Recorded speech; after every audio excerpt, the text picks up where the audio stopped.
بسم اللہ الرحمن الرحیم۔ السلام علیکم ورحمۃ اللہ وبرکاتہ۔ ہم اللہ تعالیٰ کا ویسا شکر ادا نہیں کرتے جیسا کرنا چاہیے، تو اس کی ایک اہم وجہ یہ بھی ہے کہ ہم اللہ کی بنائی ہوئی کائنات میں، اس کے بنائے ہوئے چیزوں میں غور و فکر نہیں کرتے۔ جتنا ہم غور و فکر کریں گے خدا کی قدرت میں، تو اتنا ہی ہمارے اندر انشاءاللہ شکر کا جذبہ پیدا ہوگا۔ خدا کی قدرت کی بے حساب نشانیاں ہیں، جیسے کہ زمین ہے، آسمان بغیر پلر کے، بغیر ستون کے بنا ہوا ہے، چاند ہے، سورج ہے، ستارے، دریا، سمندر، جھاڑ، پہاڑ، جانور، پرندے، ہوا، بادل، سب ہیں۔ غور و فکر اگر کریں ہم تو یہ سب آٹومیٹک تو نہیں چل رہے ہیں، ایک نظام ہے جس کو چلانے والے اللہ تعالیٰ ہے۔ تو ایک اور نشانی یہ بھی ہے کہ انسانی جسم یعنی ہیومن باڈی جو ہے، پھر اس میں ایک آرمی بنائی اللہ تعالیٰ نے، جس کو سائنس بولتی امیون سسٹم، جو کوئی بھی باہر سے آنے والی بیماری سے مقابلہ کرتی ہے۔ آنکھ ہے، اور آنکھ میں آٹومیٹک پانی آتے رہتا، یعنی ویٹ رکھنے کے لیے، اس صحیح طریقے سے کام کرنے کے لیے تر رہتی انہیں، اور آنکھوں سے ہم ایسی چیزیں دیکھتے ہیں۔ اتنی بڑی نعمت ہے اللہ تعالیٰ کی آنکھ۔ پلک ہے، پلک جھپکنا، یہ بھی ایک بڑی نعمت ہے۔ بعض لوگوں کو، ریئر جو رہتے ان لوگوں کو یہ پرابلم ہو جاتا ہے کہ پلک جھپک نہیں سکتے، تو ان کو یعنی جب سونا رہتا، جب ان کو آنکھوں پہ ٹیپ لگایا جاتا ہے، یا پھر آنکھ کھلی رکھنا ہے تو ٹیپ لگایا جاتا ہے۔ جیسا کہ ہمارا دل ہے جو آٹومیٹک دھڑک رہا ہے، اپنا کام کر رہا ہے، اور انسان کے مرنے تک کام کرتے رہتا انہیں بغیر رکے کے۔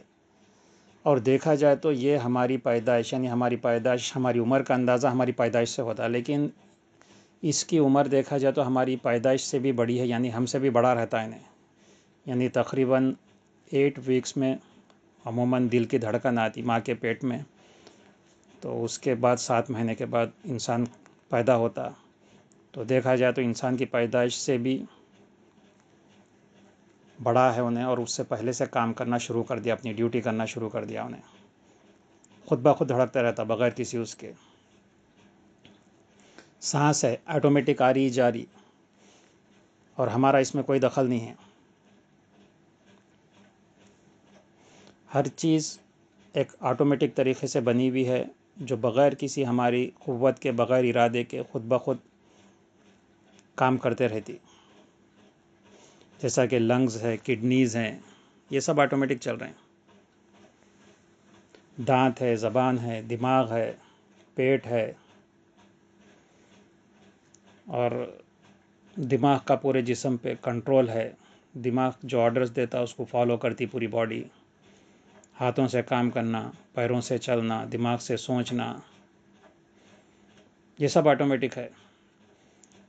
یہاں تک کہ ہمارے منہ میں بننے والا تھوک بھی آٹومیٹک بنتا ہے، لیکن ہمارے کو اس کی اہمیت اور قدر اس لیے نہیں ہے کیونکہ ایک شخص کا واقعہ تھا کہ اس کو ایک بیماری ہو گئی تھی کہ جس میں اس کا تھوک نہیں بن رہا تھا، تو اس کو آرٹیفیشل طور پہ، یعنی ہر تھوڑی دیر میں اس کے منہ میں اسپرے کرنا پڑتا تھا۔ اور انسان یعنی سائنس اتنی ترقی کرنے کے باوجود بھی ہیومن باڈی کا ایک آرگن نہیں بنا سکتی، ایک آرگن بھی۔ سائنس اتنی ترقی کرنے کے باوجود بھی، ایک کوئی سائنٹسٹ بول رہا تھا کہ اتنی ریسرچ کرنے کے باوجود بھی سائنس ابھی تک انسان یعنی ہیومن باڈی کو صرف 2% تک سمجھ پائی ہے، 2% سے زیادہ نہیں سمجھی ابھی بھی سائنس، بلکہ کوئی سائنسداں بولا تھا۔ انسانوں کے بنائے ہوئے مشین اگر خراب ہو گئے تو اس کو ریپیئر کرانا پڑتا، یہ وہ کرنا پڑتا، لیکن ہمارے اندر ہیومن باڈی میں جو آٹومیٹک ریپیئرنگ سسٹم اللہ تعالیٰ رکھے، کئی بیماریاں یعنی 90% کا 95% بیماریاں بول سکتے جو آتے بھی چلے بھی جاتے، ہمارا امیون سسٹم فائٹ کر لیتا، ریپیئر کر لیتا، جو بھی پروسیس ہونا رہتا ہوتا، اور ہمارے کو خبر بھی نہیں ہوتی، یہ سب کام آٹومیٹک چلتے رہتا۔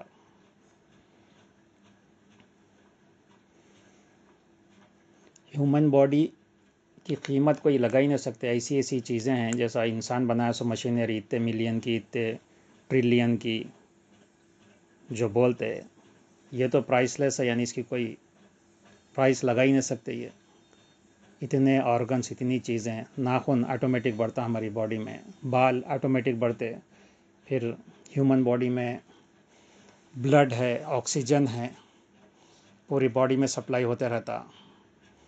بہرحال سب ایک نظام کے تحت چل رہے ہیں بغیر کسی ہمارے عمل دخل کے. تو یہ تو کوئی انسان ایسا چیز بنا ہی نہیں سکتا، بنانا کیا، بنانے کے بارے میں سوچ بھی نہیں سکتا. تو ہم اگر غور و فکر کریں ہمارے اپنے جسم کے بارے میں، کئی ہمارے باڈی میں سیلس رہتے جو مر جاتے، ڈیڈ سیل جن کو بولتے ہیں، پھر اس کی جگہ نئے سیلس پیدا ہو جاتے، یہ بھی خود بخود ہو جاتے ہیں. اور اللہ تعالیٰ خود بول رہے ہیں کہ اللہ تعالیٰ وہ ہے جو جاندار سے بے جان کو پیدا کرتا اور بے جان سے جاندار کو پیدا کرتا. اس کی مثال ایسی ہے کہ جاندار سے بے جان یعنی مرغی سے انڈا، مرغی جاندار ہے، انڈا بے جان ہے. پھر بے جان سے جاندار یعنی انڈا بے جان ہے، پھر اس سے چوزا نکلتا، مرغی نکلتی، مگر پھر بھی ہم غور و فکر نہیں کرتے. زمین سے اللہ تعالیٰ اناج اگاتے، ایک معمولی سا چھوٹا سا بیج زمین میں ڈالنے سے اتنا بڑا درخت بنتا، انہیں سایہ دیتا، پھل دیتا. پھر اللہ تعالیٰ انسانی ضرورتوں کے لیے بارش برساتے. سورہ رحمان میں ہے نا، تم اللہ کی کون کون سی نعمتوں کو جھٹلاؤ گے بلکہ. زمینی مخلوق اتنی ہے، پانی کی مخلوق الگ ہے، ہوا کی مخلوق الگ ہے، اور کتنے جہان کیا کیا ہے اللہ ہی بہتر جانتے ہیں. ان سب کی پرورش، ان سب کا نظام، ان سب کا کھانا پینا، ہر چیز اللہ تعالیٰ کر رہے ہیں، مگر ہم غور و فکر نہیں کرتے. تو اگر ہم غور و فکر کرنے کی عادت ڈالیں تو ہر چیز میں خرچ سکتے. یعنی ہم اپنے جسم سے لے کے چاہے چرند پرند، یا پھر باہر نکل کے دیکھیں، جھاڑ پہاڑ، پانی، آسمان، ابر، ہر چیز میں تو جتنا ہم غور و فکر کریں گے تو پھر اللہ تعالیٰ کا شکر اتنا ہی ادا کر سکیں گے. اللہ تعالیٰ نے ہم لوگوں کو جو بے حساب نعمتیں بخشی ہیں، اس کا ہم 0.0001% بھی شکر ادا نہیں کر سکتے. اتنی نعمتیں بخشی ہیں، مگر انسان چونکہ ناشکرا رہتا، ذری سی پریشانی، ذری سی تکلیف، ذری سی بیماری آ گئی تو اللہ ہمارے ساتھ اچکرا کئی کو ہوں گا، ایسا کیوں ہو گیا ہوں گا. مگر اللہ تعالیٰ جو نعمتیں بخشے اس کے بارے میں غور و فکر نہیں کرتے. تو اللہ تعالیٰ ہم سب کو اللہ کی نعمتوں کے بارے میں زیادہ سے زیادہ شکر کرنے والا بنائے. آمین ثم آمین.